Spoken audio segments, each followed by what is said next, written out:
So the Boston Bruins beat the Florida Panthers 3-2, and this is a big win. This is a 4-game winning streak, and the Bruins are ascending at the right time. This is when you want to be winning. This is when you want to get on a hot streak. The Bruins are getting towards the end of the season playing some very good hockey. Now, it's not perfect. They played very well in the first 40 minutes. In the third period, you saw Florida really take it to the Bruins, but there's a lot of things to like if you're a Bruins fan watching them play. And again, I have to reiterate this. The Bruins being first in the Atlantic and having the possibility of being first in the Eastern Conference yet again is crazy considering how many pieces they lost in the offseason. We can nitpick about this team, we can whine and complain, and I'm there with you some nights. End of the day though, they've been winning games and have exceeded most of our expectations. Now, the start to this game for the Bruins, not a strong start. Matthew Tkachuk gets his 25th of the season, 37 seconds in the first period.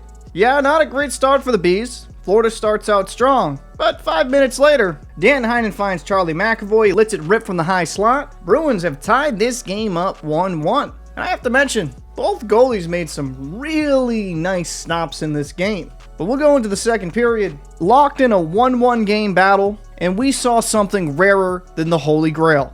A Boston Bruins power play goal. Brad Marchand with a great feed over to Coyle. That's Coyle's 25th of the season. The Bruins get themselves a 1-goal lead. And I have to say, as a Bees fan, Ullmark played really well in this game, and I did like the structure I saw in the first 40 minutes. But then in the third, the Panthers woke up, and they hemmed the Bruins in their own zone a few times, and eventually they would finally get on the board. Off a Reinhart rebound right to Barkov, bangs it in the empty net, we got ourselves a tied game. Both goalies would make some really nice stops. Ullmark dolphin dived on top of a puck, and then Bobrovsky with Marchand coming in with a spectacular left pad save. This would ultimately make this game go to overtime. And as a Bruins fan, you're like, wow, overtime. Again? Yes, I know, it's a theme of this season. But this time, they're on the positive side of things. Now, there'd be some rushes both ways, some nice stops, but Jesper Boqvist comes on down and rips it past Bob. Bruins win this game 3-2.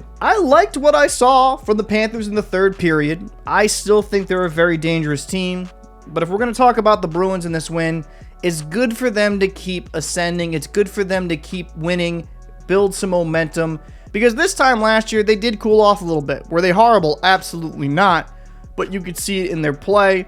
And while the Bruins aren't playing perfect hockey, they are improving game by game, at least in my opinion. I think Heinen, Zacha, and Pastrnak seem to be getting more chemistry, and that's really good news for the Bruins. And Boqvist, I've loved him in the bottom six, showing good effort, good hustle, and it's nice to see a guy like that get rewarded. So I'd like to know your thoughts in the comments section. Who impressed you the most in this game? Appreciate if you drop a like, comment, and subscribe. I'll see you in the next one.